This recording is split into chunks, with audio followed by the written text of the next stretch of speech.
بسم اللہ الرحمن الرحیم۔ شروع اللہ کے نام سے جو رحمان و رحیم ہے۔ والضحى واللیل اذا سجى ما ودعك ربك وما قلى۔ قسم ہے روز روشن کی اور رات کی جبکہ وہ سکون کے ساتھ طاری ہو جائے۔ اے نبی، تمہارے رب نے تم کو ہرگز نہیں چھوڑا اور نہ وہ ناراض ہوا۔ روز روشن کی، یہاں لفظ ضحیٰ رات کے مقابلے میں استعمال ہوا ہے، اس لیے اس سے مراد روز روشن ہے۔ اس کی نظیر سورہ اعراف کی یہ آیات ہیں: افامن اہل القری ان یاتیہم باسنا بیاتا وہم نائمون اوامن اہل القری ان یاتیہم باسنا ضحی وہم یلعبون۔ آیت نمبر 97 اور 98۔ یعنی کیا بستیوں کے لوگ اس سے بے خوف ہیں کہ ان پر ہمارا عذاب رات کو آ جائے جبکہ وہ سو رہے ہوں، اور کیا بستیوں کے لوگ اس سے بے خوف ہیں کہ ان پر ہمارا عذاب دن دہاڑے آ جائے جبکہ وہ کھیل رہے ہوں۔ ان آیات میں بھی چونکہ ضحیٰ کا لفظ رات کے مقابلے میں استعمال ہوا ہے، اس لیے اس سے مراد چاشت کا وقت نہیں بلکہ دن ہے۔ طاری ہو جائے، اصل میں رات کے لیے لفظ سجا استعمال ہوا ہے، جس میں صرف تاریکی چھا جانے ہی کا نہیں بلکہ سکوت اور سکون طاری ہو جانے کا مفہوم بھی شامل ہے۔ رات کی اس صفت کا اس مضمون سے گہرا تعلق ہے جو آگے بیان ہو رہا ہے۔ نہ وہ ناراض ہوا۔ روایات سے معلوم ہوتا ہے کہ کچھ مدت تک رسول اللہ صلی اللہ علیہ وسلم پر وحی کا نزول بند رہا تھا۔ مختلف روایات میں یہ مدت مختلف بیان کی گئی ہے۔ ابن جریح نے 12 روز، کلبی نے 15 روز، ابن عباس رضی اللہ عنہ نے 25 روز، سدی اور مقاتل نے 40 روز اس کی مدت بیان کی ہے۔ بہرحال یہ زمانہ اتنا طویل تھا کہ رسول اللہ صلی اللہ علیہ وسلم بھی اس پر سخت غمگین ہو گئے تھے، اور مخالفین بھی آپ کو طعنے دینے لگے تھے، کیونکہ حضور صلی اللہ علیہ وسلم پر جو نئی صورت نازل ہوتی تھی اسے آپ لوگوں کو سنایا کرتے تھے۔ اس لیے جب اچھی خاصی مدت تک آپ نے کوئی نئی وحی لوگوں کو نہیں سنائی تو مخالفین نے سمجھ لیا کہ وہ سرچشمہ بند ہو گیا ہے جہاں سے یہ کلام آتا تھا۔ جندب بن عبداللہ البجلی رضی اللہ عنہ کی روایت ہے کہ جب جبرائیل علیہ السلام کے آنے کا سلسلہ رک گیا تو مشرکین نے کہنا شروع کر دیا کہ محمد صلی اللہ علیہ وسلم کو ان کے رب نے چھوڑ دیا ہے۔ بحوالہ ابن جریر طبرانی، عبد بن حمید، سعید بن منصور، ابن مردویہ۔ دوسری روایات سے معلوم ہوتا ہے کہ ابو لہب کی بیوی ام جمیل نے، جو حضور صلی اللہ علیہ وسلم کی چچی ہوتی تھی اور جس کا گھر حضور صلی اللہ علیہ وسلم کے مکان سے متصل تھا، آپ سے کہا معلوم ہوتا ہے کہ تمہارے شیطان نے تمہیں چھوڑ دیا ہے۔ عوفی اور ابن جریر نے ابن عباس رضی اللہ عنہ کی روایت نقل کی ہے کہ کئی روز تک جبرائیل علیہ السلام کی آمد رک جانے سے حضور پریشان ہو گئے اور مشرکین کہنے لگے کہ ان کا رب ان سے ناراض ہو گیا ہے اور اس نے انہیں چھوڑ دیا ہے۔ قتادہ اور ضحاک کی مرسل روایات میں بھی قریب قریب یہی مضمون بیان ہوا ہے۔ اس صورتحال میں حضور کے شدید رنج و غم کا حال بھی متعدد روایات میں آیا ہے، اور ایسا کیوں نہ ہوتا جبکہ محبوب کی طرف سے بظاہر عدم التفات، کفر و ایمان کے درمیان جنگ چھڑ جانے کے بعد اسی ذریعے طاقت سے بظاہر محرومی جو اس جاں گسل کشمکش کے مجدھار میں آپ کے لیے واحد سہارا تھا، اور اس پر مزید دشمنوں کی شماتت، یہ ساری چیزیں مل جل کر لا محالہ حضور صلی اللہ علیہ وسلم کے لیے سخت پریشانی کی موجب ہو رہی ہوں گی، اور آپ کو بار بار یہ شبہ گزرتا ہوگا کہ کہیں مجھ سے ایسا قصور تو نہیں ہو گیا ہے کہ میرا رب مجھ سے ناراض ہو گیا ہو اور اس نے مجھے حق و باطل کی اس لڑائی میں تنہا چھوڑ دیا ہو۔ اسی کیفیت میں یہ صورت حضور صلی اللہ علیہ وسلم کو تسلی دینے کے لیے نازل ہوئی۔ اس میں دن کی روشنی اور رات کے سکون کی قسم کھا کر حضور صلی اللہ علیہ وسلم سے فرمایا گیا کہ تمہارے رب نے نہ تمہیں چھوڑ دیا ہے اور نہ وہ تم سے ناراض ہوا ہے۔ اس بات پر ان دونوں چیزوں کی قسم جس مناسبت سے کھائی گئی ہے وہ یہ ہے کہ جس طرح دن کا روشن ہونا اور رات کا تاریکی اور سکون لیے ہوئے چھا جانا کچھ اس بنا پر نہیں ہوتا کہ اللہ تعالیٰ دن کے وقت لوگوں سے خوش اور رات کے وقت ان سے ناراض ہو جاتا ہے، بلکہ یہ دونوں حالتیں ایک عظیم حکمت و مصلحت کے تحت طاری ہوتی ہیں۔ اسی طرح تم پر کبھی وہی بھیجنا اور کبھی اس کو روک لینا بھی حکمت و مصلحت کی بنا پر ہے۔ اس کا کوئی تعلق اس بات سے نہیں ہے کہ جب اللہ تعالیٰ تم سے خوش ہو تو وہی بھیجے، اور جب وہ وہی نہ بھیجے تو اس کے معنی یہ ہوں کہ وہ تم سے ناخوش ہے۔ اور اس نے تمہیں چھوڑ دیا ہے۔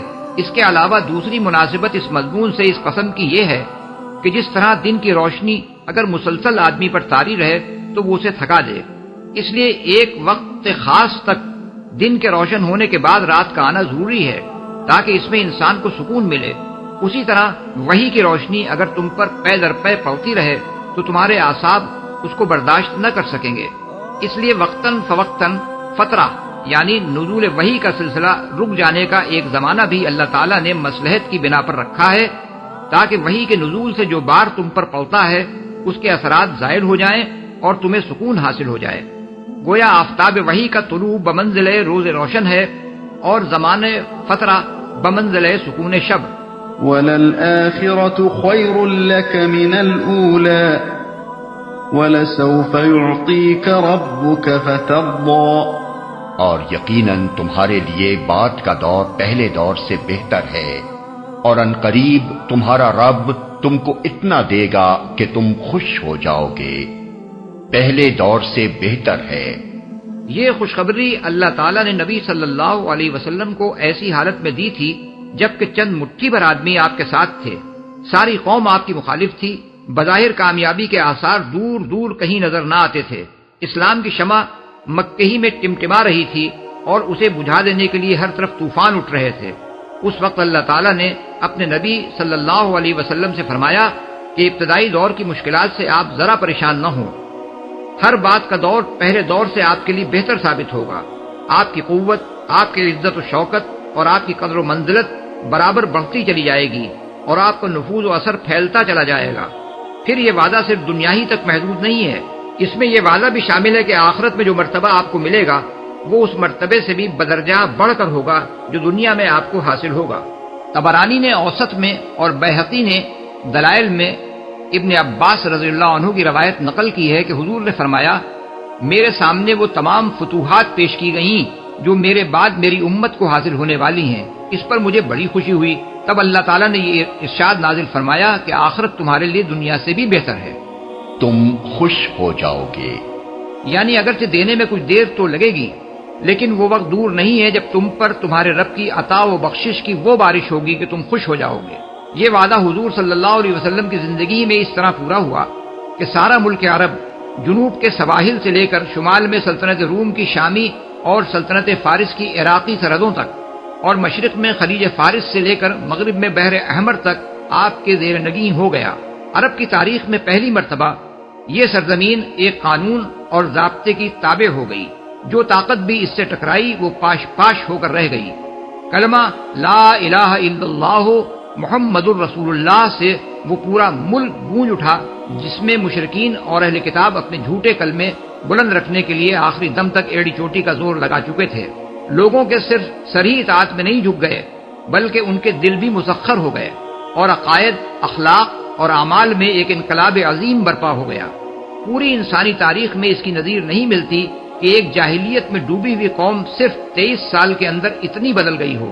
اس کے بعد حضور صلی اللہ علیہ وسلم کی برپا کی ہوئی تحریک اس طاقت کے ساتھ اٹھی کہ ایشیا، افریقہ اور یورپ کے ایک بڑے حصے پر وہ چھا گئی اور دنیا کے گوشے گوشے میں اس کے اثرات پھیل گئے۔ یہ کچھ تو اللہ تعالیٰ نے اپنے رسول صلی اللہ علیہ وسلم کو دنیا میں دیا، آخرت میں جو کچھ دے گا اس کی عظمت کا تصور بھی کوئی نہیں کر سکتا۔ أَلَمْ يَجِدْكَ يَتِيمًا فَآوَى وَوَجَدَكَ ضَالًّا فَهَدَى وَوَجَدَكَ عَائِلًا فَأَغْنَى۔ کیا اس نے تم کو یتیم نہیں پایا اور پھر ٹھکانہ فراہم کیا، اور تمہیں ناواقف راہ پایا اور پھر ہدایت بخشی، اور تمہیں نادار پایا اور پھر مالدار کر دیا، ٹھکانہ فراہم کیا۔ یعنی تمہیں چھوڑ دینے اور تم سے ناراض ہو جانے کا کیا سوال، ہم تو اس وقت سے تم پر مہربان ہیں جب تم یتیم پیدا ہوئے تھے۔ حضور صلی اللہ علیہ وسلم ابھی بطن مادر ہی میں 6 مہینے کے تھے جب آپ کے والد ماجد کا انتقال ہو گیا، اس لیے آپ دنیا میں یتیم ہی کی حیثیت سے تشریف لائے، مگر اللہ تعالیٰ نے ایک دن بھی آپ کو بے سہارا نہ چھوڑا۔ 6 سال کی عمر تک والدہ ماجدہ آپ کی پرورش کرتی رہیں، ان کی شفقت سے محروم ہوئے تو 8 سال کی عمر تک آپ کے جد امجد نے آپ کو اس طرح پالا کہ ان کو نہ صرف آپ سے غیر معمولی محبت تھی بلکہ ان کو آپ پر فخر تھا، اور وہ لوگوں سے کہا کرتے تھے کہ میرا یہ بیٹا ایک دن دنیا میں بڑا نام پیدا کرے گا۔ ان کا بھی انتقال ہو گیا تو آپ کے حقیقی چچا ابو طالب نے آپ کی کفالت اپنے ذمے لی اور آپ کے ساتھ ایسی محبت کا برتاؤ کیا کہ کوئی باپ بھی اس سے زیادہ نہیں کر سکتا۔ حتیٰ کہ نبوت کے بعد جب ساری قوم آپ کی دشمن ہو گئی تھی اس وقت 10 سال تک وہی آپ کی حمایت میں سینہ سپر رہے۔ ہدایت بخشی۔ اصل میں لفظ ضالن استعمال ہوا ہے جو ضلالت سے ہے۔ عربی زبان میں یہ لفظ کئی معنوں میں استعمال ہوتا ہے۔ اس کے ایک معنی گمراہی کے ہیں، دوسرے معنی یہ ہے کہ کوئی شخص راستہ نہ جانتا ہو اور ایک جگہ حیران کھڑا ہو کہ مختلف راستے جو سامنے ہیں ان میں سے کدھر جاؤں۔ ایک اور معنی کھوئے ہوئے کے ہیں، چنانچہ عربی محاورے میں کہتے ہیں ضال الماء فی اللبن، یعنی پانی دودھ میں گم ہو گیا۔ اس درخت کو بھی عربی میں ضالہ کہتے ہیں جو صحرا میں اکیلا کھڑا ہو اور آس پاس کوئی دوسرا درخت نہ ہو۔ ضائع ہو جانے کے لیے بھی ضلال کا لفظ بولا جاتا ہے، مثلا کوئی چیز ناموافق اور ناسازگار حالات میں ضائع ہو رہی ہو۔ غفلت کے لیے بھی ضلال کا لفظ استعمال ہوتا ہے، چنانچہ خود قرآن مجید میں اس کی مثال موجود ہے کہ لا یضل ربی ولا ینسا، سورہ طٰہٰ آیت 52، یعنی میرا رب نہ غافل ہوتا ہے نہ بھولتا ہے۔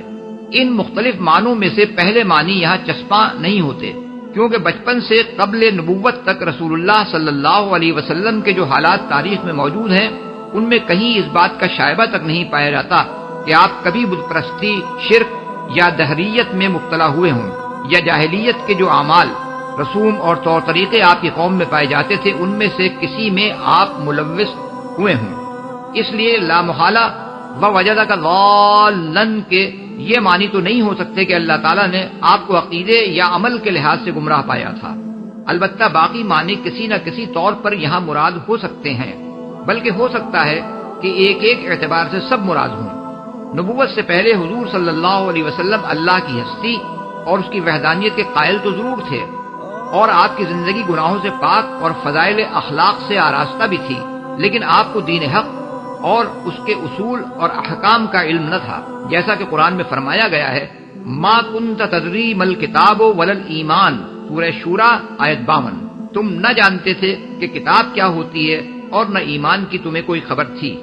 یہ معنی بھی اس آیت کے ہو سکتے ہیں کہ حضور صلی اللہ علیہ وسلم ایک جاہلی معاشرے میں گم ہو کر رہ گئے تھے اور ایک ہادی و رہبر ہونے کی حیثیت سے آپ کی شخصیت نبوت سے پہلے نمایاں نہیں ہو رہی تھی۔ یہ مطلب بھی ہو سکتا ہے کہ جاہلیت کے صحرا میں آپ ایک اکیلے درخت کی حیثیت سے کھڑے تھے جس میں پھل لانے اور ایک پورا باغ کا باغ پیدا کر دینے کی صلاحیت تھی، مگر نبوت سے پہلے یہ صلاحیت کام نہیں آ رہی تھی۔ یہ مراد بھی ہو سکتی ہے کہ اللہ تعالیٰ نے جو غیر معمولی قوتیں آپ کو عطا کی تھیں وہ جاہلیت کے ناسازگار ماحول میں ضائع ہو رہی تھیں۔ ضلال کو غفلت کے معنی میں بھی لیا جا سکتا ہے، یعنی آپ ان حقائق اور علوم سے غافل تھے جن سے نبوت کے بعد اللہ تعالیٰ نے آپ کو آگاہ فرمایا۔ یہ بات خود قرآن میں بھی ایک جگہ ارشاد ہوئی ہے وَإِن كُنتَ مِن قَبْلِهِ لَمِنَ الْغَافِلِينَ، سورہ یوسف آیت نمبر 3، یعنی اور اگرچہ تم اس سے پہلے ان باتوں سے غافل تھے۔ نیز ملاحظہ ہو البقرہ آیت 282 اور الشعراء آیت نمبر 20۔ مالدار کر دیا۔ نبی صلی اللہ علیہ وسلم کے لیے آپ کے والد ماجد نے میراث میں صرف ایک اٹھنی اور ایک لونڈی چھوڑی تھی۔ اس طرح آپ کی زندگی کی ابتدا افلاس کی حالت میں ہوئی تھی۔ پھر ایک وقت آیا کہ قریش کی سب سے زیادہ مالدار خاتون حضرت خدیجہ رضی اللہ عنہا نے پہلے تجارت میں آپ کو اپنے ساتھ شریک کیا، اس کے بعد انہوں نے آپ سے شادی کر لی اور ان کے تمام تجارتی کاروبار کو آپ نے سنبھال لیا۔ اس طرح آپ نہ صرف یہ کہ مالدار ہو گئے بلکہ آپ کی مالداری اس نوعیت کی نہ تھی کہ محض بیوی کے مال پر آپ کا انحصار ہو، ان کی تجارت کو فروغ دینے میں آپ کی اپنی محنت و قابلیت کا بڑا حصہ تھا۔ فَأَمَّا الْيَتِيمَ فَلَا تَقْهَرْ وَأَمَّا السَّائِلَ فَلَا تَنْهَرْ وَأَمَّا بِنِعْمَةِ رَبِّكَ فَحَدِّثْ۔ لہذا یتیم پر سختی نہ کرو اور سائل کو نہ چھڑکو اور اپنے رب کی نعمت کا اظہار کرو۔ یتیم پر سختی نہ کرو، یعنی تم چونکہ خود یتیم رہ چکے ہو اور اللہ نے تم پر یہ فضل فرمایا کہ کہ یتیمی کی حالت میں بہترین طریقے سے تمہاری دستگیری کی، اس لیے اس کا شکرانہ یہ ہے کہ تمہارے ہاتھ سے کبھی کسی یتیم پر ظلم اور زیادتی نہ ہونے پائے۔ سائل کو نہ چھڑکو۔ اس کے دو معنی ہیں۔ اگر سائل کو مدد مانگنے والے حاجت مند کے معنی میں لیا جائے تو اس کا مطلب یہ ہے کہ اس کی مدد کر سکتے ہو تو کر دو، نہ کر سکتے ہو تو نرمی کے ساتھ معذرت کر دو، مگر بہرحال اسے جھڑکو نہیں۔ اس معنی کے لحاظ سے یہ ہدایت اللہ تعالیٰ کے اس احسان کے جواب میں ہے کہ تم نادار تھے، پھر اس نے تمہیں مالدار کر دیا۔ اور اگر سائل کو پوچھنے والے یعنی دین کا کوئی مسئلہ یا حکم دریافت کرنے والے کے معنی میں لیا جائے تو اس کا مطلب یہ ہے کہ ایسا شخص خواہ کیسا ہی جاہل اور اجڑ ہو اور بظاہر خواہ کتنے ہی نامعقول طریقے سے سوال کرے یا اپنے ذہن کی الجھن پیش کرے، بہرحال شفقت کے ساتھ اسے جواب دو اور علم کا زوم رکھنے والے بدمزاج لوگوں کی طرح اسے جھڑک کر دور نہ بھگا دو۔ اس معنی کے لحاظ سے یہ ارشاد اللہ تعالیٰ کے اس احسان کے جواب میں ہے کہ تم ناواقف راہ تھے، پھر اس نے تمہیں ہدایت بخشی۔ حضرت ابو الدرداء رضی اللہ عنہ، حسن بصری، سفیان ثوری اور بعض دوسرے بزرگوں نے اسی دوسرے معنی کو ترجیح دی ہے، کیونکہ ترتیب کلام کے لحاظ سے یہ ارشاد وَوَجَدَكَ ضَالًّا فَهَدَىٰ کے جواب میں آتا ہے۔ رب کی نعمت کا اظہار کرو۔ نعمت کا لفظ عام ہے، جس سے مراد وہ نعمتیں بھی ہیں جو اس سورت کے نزول کے وقت تک اللہ تعالیٰ نے اپنے رسول پاک کو عطا فرمائی تھیں، اور وہ نعمتیں بھی جو بعد میں اس نے اپنے ان وعدوں کے مطابق آپ کو عطا کی جو اس سورت میں اس نے کیے تھے اور جن کو اس نے بلد اتم پورا کیا۔ پھر حکم یہ ہے کہ اے نبی صلی اللہ علیہ وسلم، ہر نعمت جو اللہ نے تم کو دی ہے اس کا ذکر اور اس کا اظہار کرو۔ اب یہ ظاہر بات ہے کہ نعمتوں کے ذکر و اظہار کی مختلف صورتیں ہو سکتی ہیں، اور ہر نعمت اپنی نوعیت کے لحاظ سے اظہار کی ایک خاص صورت چاہتی ہے۔ مجموعی طور پر تمام نعمتوں کے اظہار کی صورت یہ ہے کہ زبان سے اللہ کا شکر ادا کیا جائے اور اس بات کا اقرار و اعتراف کیا جائے کہ جو نعمتیں بھی مجھے حاصل ہیں یہ سب اللہ کا فضل و احسان ہیں، ورنہ کوئی چیز بھی میرے کسی ذاتی کمال کا نتیجہ نہیں ہے۔ نعمت نبوت کا اظہار اس طریقے سے ہو سکتا ہے کہ دعوت و تبلیغ کا حق ادا کیا جائے۔ نعمت قرآن کے اظہار کی صورت یہ ہے کہ لوگوں میں زیادہ سے زیادہ اس کی اشاعت کی جائے اور اس کی تعلیمات لوگوں کے ذہن نشیں کی جائیں۔ نعمت ہدایت کا اظہار اس طرح ہو سکتا ہے کہ اللہ کی بھٹکی ہوئی مخلوق کو سیدھا راستہ بتایا جائے اور اس کام کی ساری تلخیوں اور ترشیوں کو صبر کے ساتھ برداشت کیا جائے۔ یتیمی میں دستگیری کا جو احسان اللہ تعالیٰ نے کیا ہے اس کا تقاضا یہی ہے کہ یتیموں کے ساتھ ویسے ہی احسان کا سلوک کیا جائے۔ نادار سے مالدار بنا دینے کا جو احسان اللہ نے کیا اس کا اظہار یہی صورت چاہتا ہے کہ اللہ کے محتاج بندوں کی مدد کی جائے۔ غرض یہ ایک بڑی جامع ہدایت تھی جو اللہ تعالیٰ نے اپنے انعامات اور احسانات بیان کرنے کے بعد اس مختصر سے فقرے میں اپنے رسول مقبول صلی اللہ علیہ وسلم کو دی۔